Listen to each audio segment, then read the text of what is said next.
Hello, my darlings, and welcome back to Radio Wasteland. I'm your host, Chauncey Hallworth, and this is my co-host, Sean. Hello. And we are here for what seems to be the first semi-clear sky in weeks.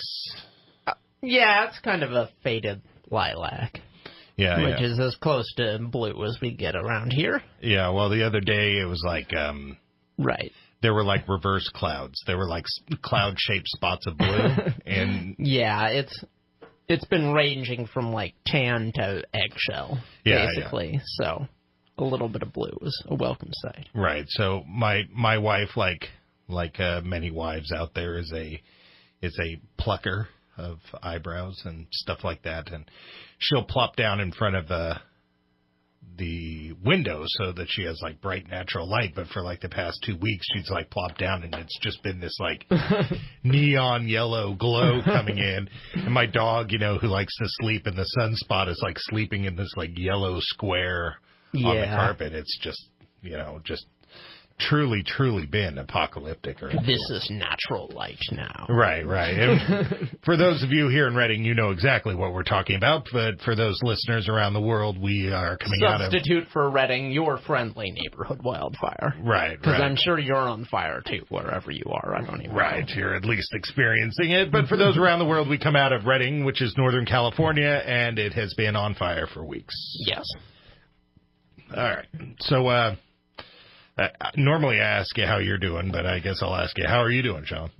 Oh, I'm good. Our house burned down, but aside from that, you're fine. Yeah, other than that, it's all good. Yeah, I had to set you up a little to talk about how you're doing because people on our social media and in Para-X have expressed some concern. Aw, that's nice of them. So, but no, I'm doing just fine. Everything's good, and it was just a house.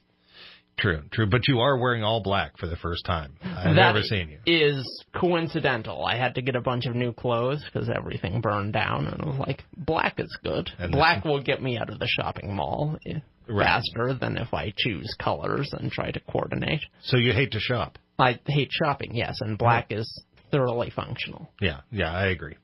Practically everything I own is multiple shades of black or... Right.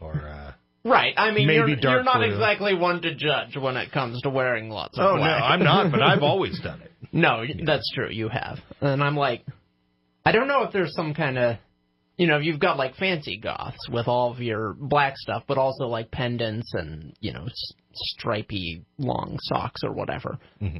And then you've got your people who just wear a lot of black because it's like they can't be bothered. Well, yeah, how I got I don't here know if that's some kind of mutated offshoot of goth or whether it's its own totally different thing. I just don't know. Well, I'm a grown-up rocker. I was, played in punk bands and all that stuff, and then just like anybody else, so that's your excuse. I made a baby, and then all of a sudden I had to get a real job. Classic error. Nothing killed the old Chance faster than making a baby. She's 17 and a half now, though, so. Yeah. So you made it 17 and a half. That's good. Yeah, we're almost done. I'm almost about to kick her to the curb, See, this is what you think, but. Oh, yeah. I'm aware. She's my youngest. I am aware that it doesn't happen that way. Yeah, because she may be the one that I made, but I also married two that were older and, 23 and almost 19. But, I guess you never stop being a parent. Your parents agree. Because where are you living right now, Sean? In a hotel room with my parents. Right. Like so many people who have gone through what you guys have gone through, I'm sure. Yeah. All right, so anything good happened this week? There's the guy who stole the airplane. That's distracting from the misery of the fire. That guy's crazy. So I think you and I may have different definitions of good. Well, entertaining, perhaps. That's like Ender's Game business, man. This guy, did nothing but play flight simulators on a PlayStation 4, and he's able to take an airplane and, do inverted dives and stuff while talking smack in the radio. That's crazy, Yeah. That's some sci-fi stuff right there. That's some paranormal sci-fi conspiracy stuff right there. The fact that this guy was able to just play video games and then turn around in real life and steal not only an airplane. I mean, this thing wasn't a Cessna. This was like a freaking airplane. Serious airplane. Yes. Yeah, and I mean, this guy was like doing loop-de-loops and stuff in this thing. I mean, I of course feel for his mental state of being not that so got good him. at the landing, though. Right, I feel for his mental situation that got him there, of course. Right. But I have to say that never in a million years would I have guessed that, maybe get it off the ground and crash it or something like that, but I mean the aerial acrobatics that this guy you're was right, pulling off. and I think flight simulators in particular have been extremely realistic for a long time. Yeah. I think it's hard to think of a different genre of, like, computer game that reaches anywhere near that level of realism. Right. Like, first-person shooters, no. Right. Like, that's not reality. Well, maybe. Give it time. Maybe it is. Eventually, yeah. Well, I play a lot of video games. So this same daughter that I was talking about, Harley, who's 17 and a half now, when I was working for Bog Bean Books and Music, the owner had hooked me up with this big old truck. And I might have told this story before, but it fits this flight simulator situation. Sure. Harley was like 3, maybe 2.5. And, like, he hooks me up with this big old truck. It's, like, jacked off the ground. It's white with, like, purple flames. It's ridiculous. And I don't blame Ben for liking it because it was ridiculously awesome. It was ridiculous, And so Harley loves riding in this truck with me, and I get this car seat for her that I put in the passenger seat, and she loves riding around in this big truck. And one morning I'm getting ready to go to work, and I'm just, oh, crap, where are my keys? I'm looking around, can't find my keys, and eventually I think, okay, maybe I left them in the truck. And I go running out to the truck. And I open the door, and I find the keys in the ignition, the truck set to drive, and my daughter's car seat in the driver's seat. And I'm just all, oh, my God. She fully just tried to take off with the truck, like in the middle of the night or something when I didn't know. And she'd had it. Yeah, so, I mean, these things... These things will ready happen. to start her own life. Right. Luckily, she wasn't playing Gran Turismo, or she would have been out of there, Yeah, she might have had a rude wake-up call with the brake pedals and all. Right. Yeah. It was an automatic. Might have been tough. It was an automatic, had she gotten that thing turned over, it would have moved. All right. So our guest tonight, Dr. Richard Boylan. And we are talking... Speaking of apocalypses. Right, we're talking about star childs, and we're talking about the warning from Zeta Reticuli that this year, before the end of this year, we all might die in a nuclear war. Fun. I'm not really sure how to say that nicely. Yeah. That's the warning that's coming through, and that's what we're going to talk about with our guest, Dr. Richard Boylan, when we come back. All right, welcome back to Radio Wasteland and our guest, Dr. Richard Boylan. Are you there with us, Doctor? Oh, I am indeed. Thank you very much for coming on the show. You have an interesting tale to tell, and I hope you don't mind that, man, it's mind-blowing, and it's definitely hard to digest, but I'm sure that I'm not the first one to tell you that, but I am happy to hear it and try my best to understand, Maybe we should get started by asking you, how'd you get started in this in order to even be connected to some of these messages and ideas coming through? Well, I'm a senior citizen. I've been around a while. I remember as a very small child when the newspapers reported the Roswell crash of a UFO in 1947. Mm-hmm. My parents read that story, and I thought, gee, what do you know? There are people out there in the universe besides us. And in 1952, UFOs flew over the nation's capital night after night that summer. And the papers reported it faithfully. This is before the UFO cover-up came on. And so those of us of a certain age can remember when the facts were told and reported. To me, this reality's always been there. Fast forwarding to my middle of my adult life, I was a psychologist in Sacramento working counseling people, and I had a thing happen that I'd never encountered before. In 1992, people started to come in and report that they'd had encounters with beings from another world, and I checked them out, of course, looking for any signs of that they were crazy or hallucinating or delusional. And most of these people had no such signs. They were very upstanding citizens in the community. And so I began to work with them and even formed a group of them and learned a lot. This propelled me into speaking at various conferences, UFO conferences, about extraterrestrial reality and the fact that they're here. Some of them are here on a repeat basis, and came to the attention of some people in government and the military and intelligence. And while they were cautioning me, the very fact that they felt the need to do that tells me that this was real in their book as well. Fast forwarding to present time,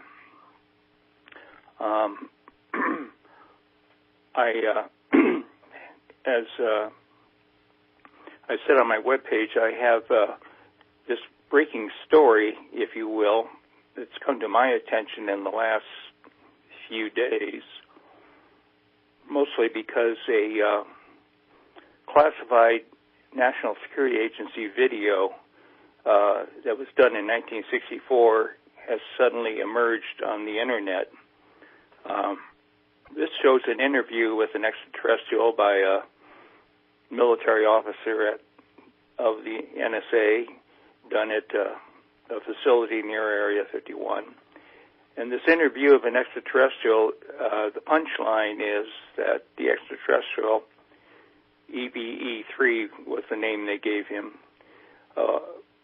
his main concern was to warn us that 54 years later after his interview, a figure would rise in the United States who would take actions that would lead to global nuclear war. And so I perked up when I heard that, because global nuclear war, as we all know, is nothing to ignore. I had, however, two other sources of information from my experience interviewing hundreds of people who had had extraterrestrial encounters on a professional basis as a psychologist. I kind of gleaned some common themes from these interviews, and in many of them, the people said that one of the things their extraterrestrial visitor showed them or put in their heads as a picture was global nuclear war. So all these people had gotten the same message from other extraterrestrials who had made contact with them. The third source was, I have a colleague who's a very close and trusted friend who has contact by a star person on a regular basis. Her name is Wendy, and the star person is Ashioma. And he sent an urgent message through her to me several weeks ago. Again, global nuclear war is looming, and he put the timeline as the fall of this year. Now, that all these sources of information are independent but converging, so I put high credibility in the message. And I don't want to rattle on, allow you to get a break in here, but... we're about 5 minutes away from the break, and frankly, you're here to rattle on, so we're happy to hear it. I'm enjoying listening to your story. I'm sorry, I'm here, I'm listening. Okay, yeah. Good. Well, this is the biggest story of all time, and maybe the last story of all time if we don't do something about it. So, pardon me if I wax on a little. That's a good reason. I have a bit of psychic ability, and so when Ashioma said this fall, I tuned that in a little more, and what I got as the hit is that it would be October. Now, to take the Zeta Elder, who is on the NSA videotape being interrogated at what he said and putting the pieces together. He said that the male leader of the United States in 2018, well, you get one guess who that is, will have a brief tenure. But what he's mostly cautioning is that this individual would weaken democratic institutions by appealing to people's most primitive instincts, fear, tribalism, and religious and political dogma, that this will lead to international condemnation of him eventually. And in reaction to that international condemnation, the president will order a preemptive nuclear strike. Now, EB3 didn't say which country would be hit by that strike, but my reading of the situation is North Korea. And after that first strike, the heads of certain other nuclear powers will retaliate, he says, EB3 says, and that this will escalate into global nuclear war. And the resulting radiation will spread widely, killing millions, polluting the earth with fallout, and causing a mass die-off of most humans. And EB3 didn't just come as a doomsayer. He said there's two things we can do to stop this World War III from happening. The first, he said, was to protect your democracy from political and religious dogma. And the second thing he said is protect your democracy from rejection of objective fact. Now, this may sound a little intellectual and wonky, but when we're dealing with life and death for the entire planet, I think we ought to listen to the guy's words with great care. I can go into more detail about what I think that means about how we can get mobilized and help our fellow citizens and ourselves protect our democracy and prevent this trigger incident that would create global nuclear war from happening. And if we're too close to the break, I can go into that in more detail after we get through that. Yeah, we are coming right up on the break here, but it does seem like a lot of the things that he was saying are running very neck and neck with how at least half the population feels that the country is going right now. You know, I'm sure half the listeners out there are shaking their heads going, oh, yeah, that's what's happening right now. And the other half are probably shaking their heads going, oh, no, you know, we're happy with our president. But we're definitely split down the middle as far as the country is concerned. Well, I have the concern in this message that people are going to think it is somebody grabbing an extraterrestrial to kind of get his own political agenda out in the public. That's not it at all. In fact, the extraterrestrial said he didn't know what the name, in 1964, didn't know what the name of the 2018 president would be, but he knew that is the figure who would escalate this thing. Right. So it isn't a political bias kind of a statement. It's just cold fact about what's coming up. And a president really only has so much power. A lot of that, the other things that would have to go into that would have to come from other aspects of our government. We are a democracy, and we kind of forget that at times and let the White House and Congress and our state houses run our lives. But once in a while, the people get up and get out in the streets and make their will known. The ladies did that last January in a way that got national television attention. So we are still a democracy, and the bottom line is if enough people get concerned about something, we can make new directions happen. Well, I hope both sides are out there thinking about positive social change. We're coming up on our first commercial break here. You're listening to Dr. Richard Boylan here on Radio Wasteland. Come on back. All right, welcome back to Radio Wasteland and our guest, Dr. Richard Boylan, and we are talking about a warning from the past about our future, but this warning is actually from the future. So I think this might be a little confusing to our guests. How could to our listeners, sorry about that. How could an alien tell us what's in our future? But from my understanding, the aliens, because All right, so supposedly gray aliens are from Zeta Reticuli, and in the video it appears to be a gray alien, and in the statement, this gray alien is actually a human mutated from the nuclear war from far in the future that has somehow returned and is giving us this message. Is that correct? Basically, that's it. I like to call them Zeta star visitors, but they are, and they populated elsewhere. They left Earth and went out and populated other planets after their mutation. But they are our descendants if we don't stop this nuclear war.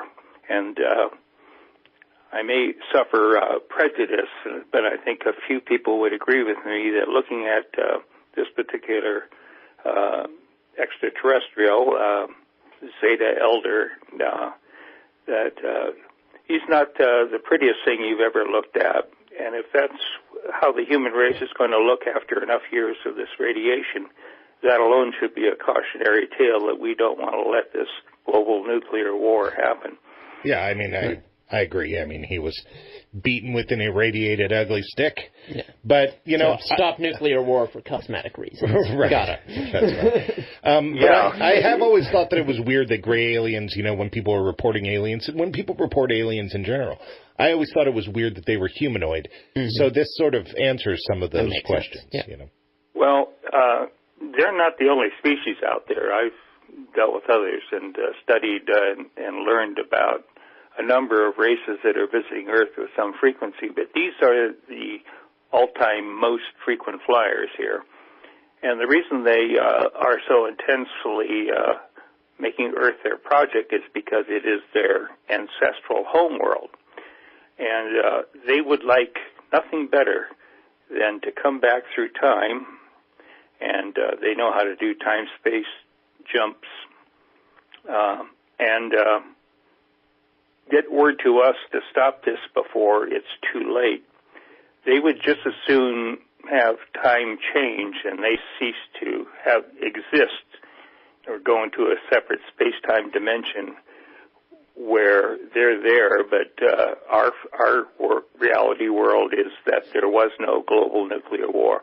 They're willing to suffer that jolt to their existence as the price of saving us, their ancestors. They feel terrible about what happened to Earth, what happened to the humans on Earth, and if there's any way it could stop and be prevented in time, they're here to try and help us do that. But they can only help us. We have to do the heavy lifting. And the measures they're talking about to stop this global nuclear war are really twofold.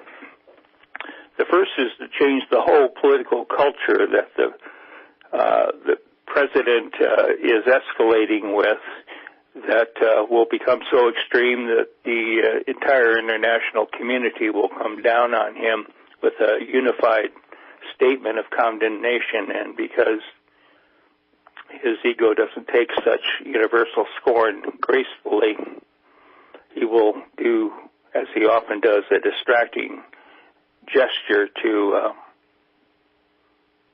distract people, his followers, away from universal international condemnation, and that gesture will be to lob some nukes onto North Korea.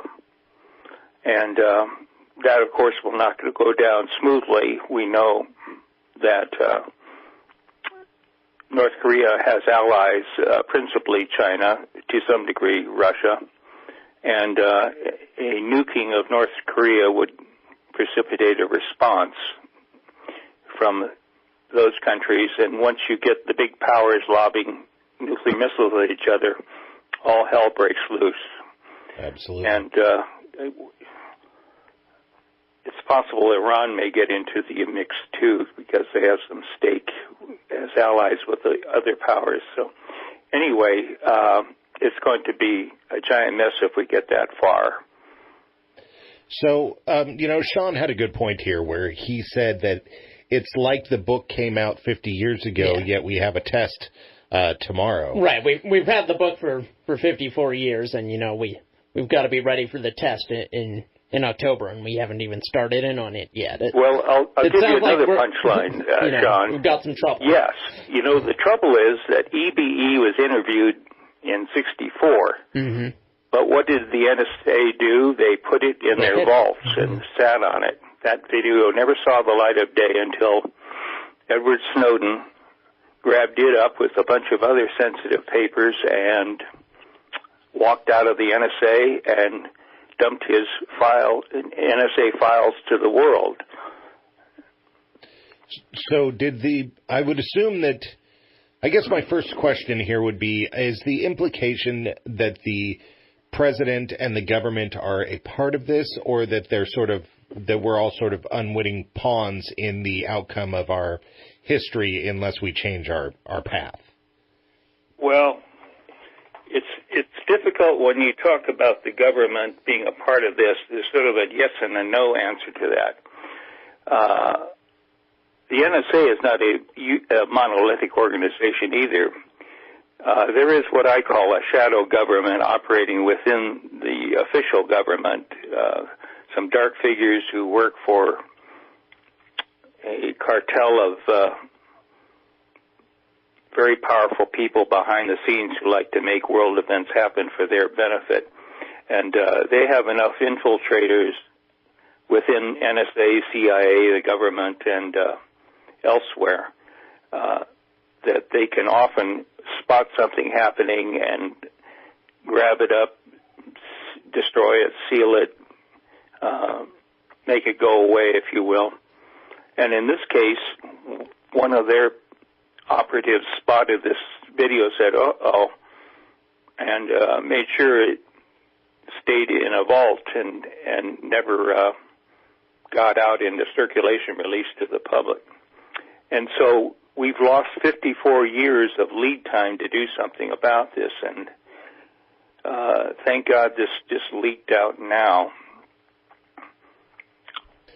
If I better had late than never. If I had to stretch my brain here, I think that with these aliens willing to destroy their own future and past in order to save their own ancestral history, it leads me to believe that there are probably also aliens within their culture who don't want that to happen and don't want to see an end to themselves, and that conceivably could be working with the shadow government, because it's kind of hard for me to conceive of a government who sees this thing and believes this thing, but yet isn't actively trying to keep it from happening.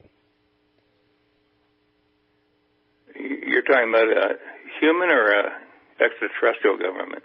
Both, working in conjunction, that maybe there is a part of our government that is basically being incentivized to allow this to happen because they want their future to continue.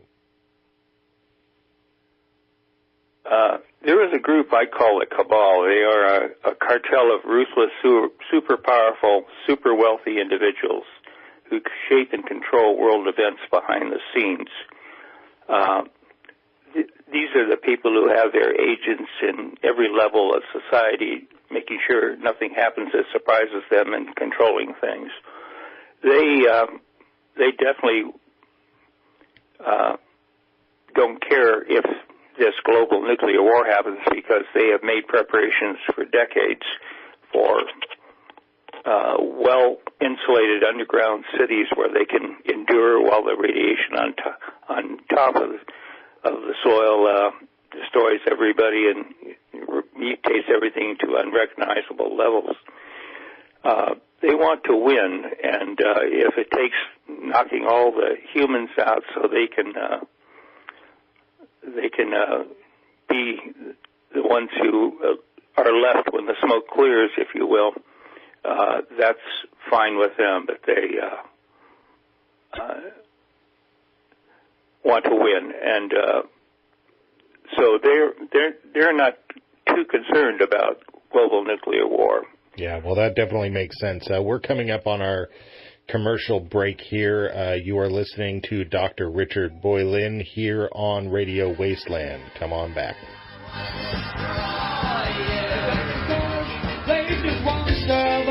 All right, welcome back to Radio Wasteland and our guest, Dr. Richard Boylan, and we are talking about Star Children, Messages from the Future via the Past. And I wanted to talk a little bit about your book, The Human Star Nations Connections, Key to History, Current Secrets, and Our Near Future. Can you tell us a little about your book? Yes, this is the result of my working with hundreds of people who've had extraterrestrial encounters, close encounters. And aside from the unusual visits, in many cases these people were transformed, including physically, by these visits. It seems like the visit resulted in their developing new powers, or maybe the powers were there, but they were brought out and had been sleeping before. Things like psychic ability, sensitivity to things going on around them, ability to feel what people are thinking, to affect the world around them in ways that are a little like what people see in the Star Wars movies the Jedi is doing. These star kids typically are much smarter, grow up faster than other kids. They have a certain energy about them. People tend to notice them when they walk into the room. People can kind of turn around and say, or at least notice the energy when this person enters the room.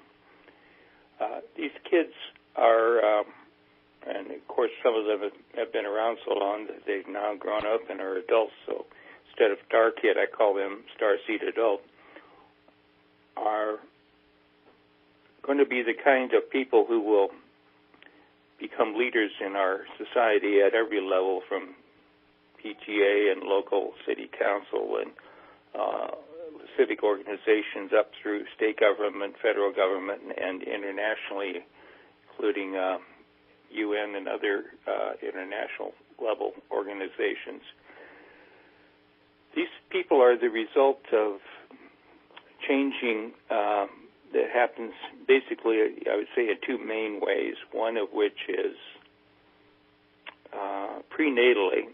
The star visitors visit a person's mother or father, borrow some of their reproductive material, do a little gene splicing to splice in some higher order genetics than would naturally happen with that human genetic material.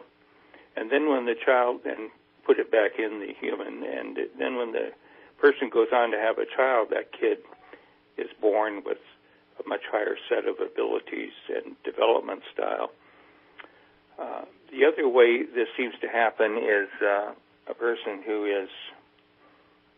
has an encounter, is taken up into a craft, and the makeover is done with some high-tech equipment on board the craft that the humans and myself, too, don't really understand, but it's done to them, and when they get done, they're operating at a higher level than before. So anyway, there's lots of these star kids and starseed adults now. This wave really got happening big in the 70s and 80s, and by now, of course, many of these people are adults or even middle age on up. Do they know what they are? Well, I'm one myself. I'm one of the earliest ones when this was not fashionable, if you will. That's a long time ago, but luckily in this galaxy. But what these people, there's two kinds, ones of which, have put two and two together and figure that who they are as a result of the star visitor encounters they've had, and attribute correctly to the star visitors the fact that they've been upgraded and genetically and are operating at a higher level than Joe average. The other folks are out there and they have these kind of breakthrough experiences where they're walking down the street and they know what the person next to them is thinking, even though it's a perfect stranger, for example. In other words, ability to read somebody else's mind. or they get in a situation and they get this strong feeling they know what's going to happen next and how it's going to turn out, and sure enough, lo and behold, it does. They come home and scratch their head and say, boy, that was weird. Wonder what the hell's going on. In other words, they don't know yet that they're a star kid or a star seed, but they know something's going on and that they're different, and they're puzzled.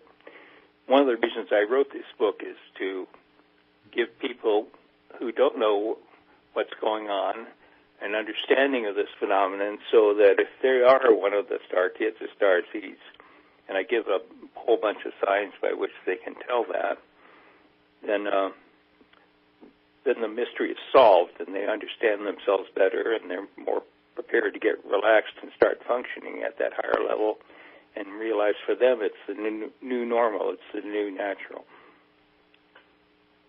So how can one go about getting a copy of your book? Well, you can get it from Amazon.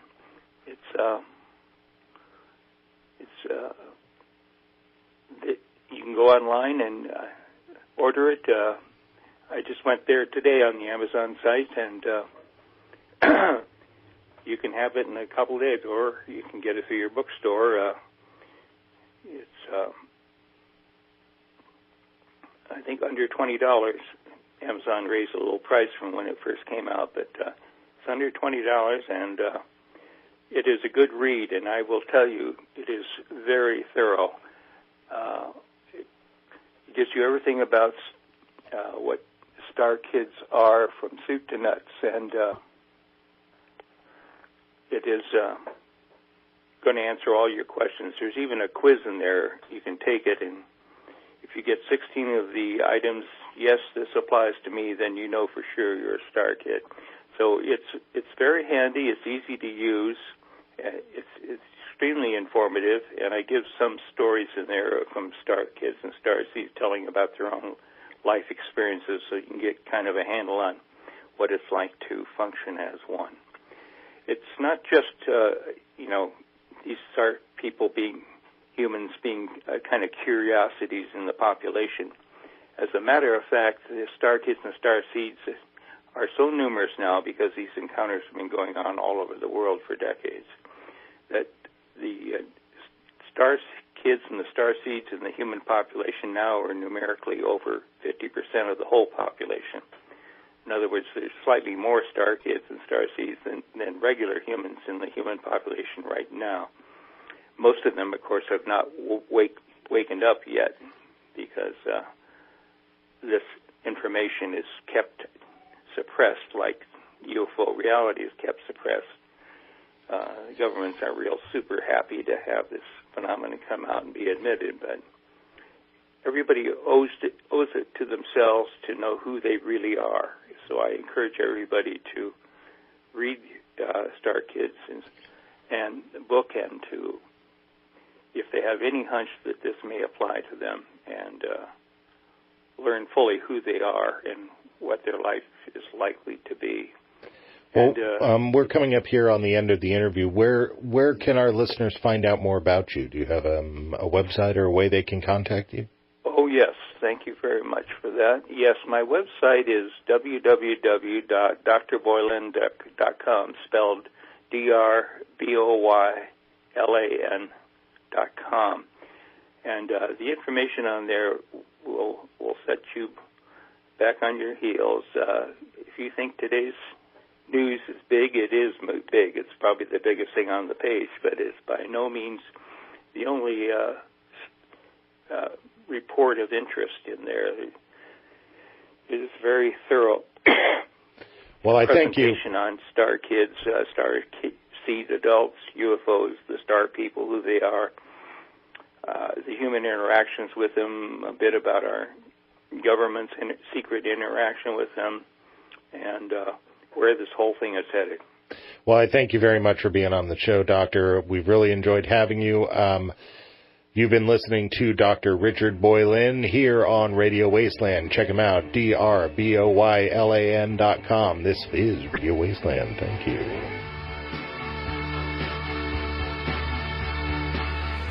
All right, welcome back to Radio Wasteland. We've been listening to our guest, Dr. Richard Boylan, as he's been talking to us about the end of the world. That's right. So, I really got to just kind of come out and say it. You end up getting topics like this from people like this, and you research the topic a little bit, and you watch the video, and you go into this thinking, this guy might be an absolute nut job. Sure. And then you hear them talk, and they're articulate, and they're consistent, and, it makes you start to wonder, maybe the world's going to end in October. Yeah, time to pack it in, everyone. Yeah, well, as the guy had a good run. Yeah, a friend of mine, Michael, that I work with, said that if it is going to end in October, he's going to have to clear out the $40 from his savings account and go get hammered. Yeah. Yeah. So it'd be nice if we could get a date and time. Right. So we can, Well, we'll try and work on that before October. Right. I think the implication was that they didn't really know because, sure. They had evolved after the fact. And, so the one answer here that it really answered for me that I sort of liked in this dogma belief system of aliens is that I've always thought it was kind of weird that they're so interested in Earth. Oh, yeah, that's part of it, that they're so interested in Earth, for one, and for two, that they're humanoid. Right. That they have noses and eyes and mouths. Well, sort of noses. Well, they're like... but yeah, eyes and mouths, certainly. Yeah, they're like Voldemort. Yeah. They got the nose. Voldemort people, yes. Yeah. Alien. In the future, we will all be Voldemort. Yeah, they who shall not be named. But no, I do have this problem, and because they're just all, there's a good explanation. Yeah, there's Nordic aliens. They look like humans, only Nordic people. Oh, there's bird aliens. They look like humans, only with feathers. Oh, there's reptilians. Oh, they look like humans, only they're reptile people. This is starting to sound a lot like the Gorn and stuff from Star Trek. It's like, do we really live in a universe that's populated with prosthetic foreheads? Yeah. So this really did sort of make some sense. And it sort of fits your argument from before that any species who was able to do faster than light travel was also able to travel through time. Right. See, that makes perfect sense to me. I'm not saying it's true, but, if future humans develop faster than light technology, we would be seeing them all over the place. Right. / time. Or they'd be hiding, like they supposedly are. Right. But, in theory... There's no reason that if you couldn't go faster than light, you couldn't visit essentially anywhere at any point in time. Right. and so that kind of fits that if there is this time travel along with space travel. So what would they be interested in is their past, probably. Right. And maybe the universe is populated with humanoids with prosthetic foreheads in the sense, have you seen, the movie's not particularly good, but it's on Netflix called The Titan. No. And they're going to populate the moon of Titan, and they genetically alter this guy so that he can live in that environment. Right. But they take what's going on here on Earth in order to alter him because that's what we have. And so the argument that if you're going to be on this lizard-friendly planet, maybe you make lizard people, maybe you make bird people, maybe you make Nordic people. Sure. And maybe throughout the human history, as we start to control our own evolution, maybe we're the ones who actually populate the universe. Yeah. Some form of life had to be the first. Oh, maybe it is us. Everybody says there's got to be older civilizations than us. Maybe not. Maybe we're the oldest civilization out there. Maybe. There's just so many unknowns. There is. Yeah. There really are. So I don't know. I'm not going to say necessarily I was convinced, but I was, to be honest, a little spooked. Yeah, I thought so, by too. how... It's hard to describe, but just, I guess, how confident he was in what he was saying. Yeah. It's like, oh, dear. Yeah. And it always amazes... It's pretty frightening stuff. Yeah, it amazes me when you have these people with, these careers. I mean, he obviously lived to be a senior citizen who can pay the bills and take care of himself, so he's obviously not, I can't say that. batshit crazy. It's He's obviously right. Exactly. I mean, retirement is not on my plate. He was a psychiatrist. He had to have degrees to get that. He obviously was a successful more human functional than your average person, frankly. Right. Exactly. So you say you're not convinced. So let's take this to Jared. Jared, do you think that the world is going to end in October? No. Well said. No. No, you don't? No. Yeah. All right, Jared's a no. What are you? I'm probably not, but I'm freaked out that you're asking the question. All right. I'm a god, I hope so. You're listening to Radio Wasteland. Come on back. We got some news.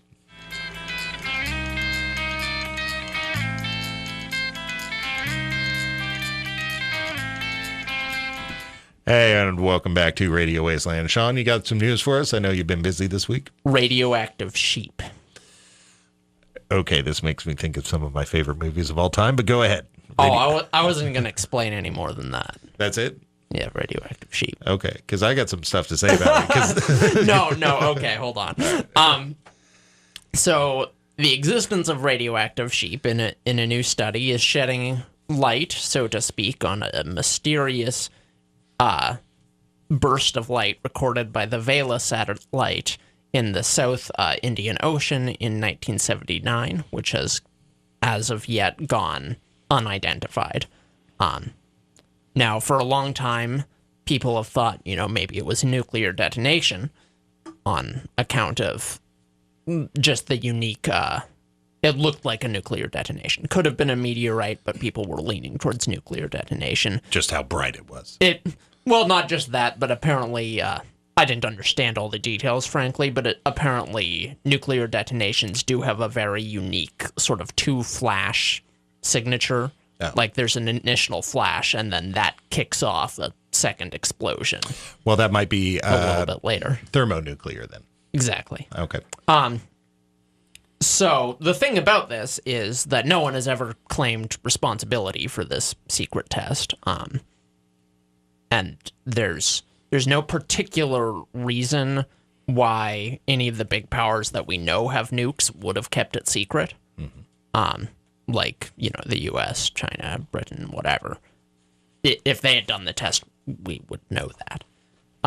So for a long time, people have taken this as evidence that perhaps Israel or South Africa or so forth, some of the nations that claim not to have nukes, but everyone in the international community is kind of like, oh, come on, we know you have some nukes. Right. You've got a few nukes hidden away somewhere. So what about that one nuke you got? I almost got you. Right. So this has, for a long time, just because of the time period and the fact that it was clandestine, been attributed as a nuclear test to Israel, but no one's really sure. Okay. So they're pretty secretive. Exactly. Yeah. The information that came out recently is basically what looks like fairly solid confirmation that it was indeed a nuclear explosion and not like a meteor or something, because of the presence of these sheep with very particular, basically that grew up with very particular isotopes of various elements in their bodies, who were, pretty much exactly where you'd expect the fallout to have gone at that time. So, that's a mystery that still endures, but probably there's a few more nuclear powers in the world than maybe we're really sure. Which I thought was salient, since we were talking about nuclear annihilation this show. And it's like, there's more players than we realize. It is, but I mean, with the proof of the sheep, exactly. I wonder if somebody's going to fess up at this point,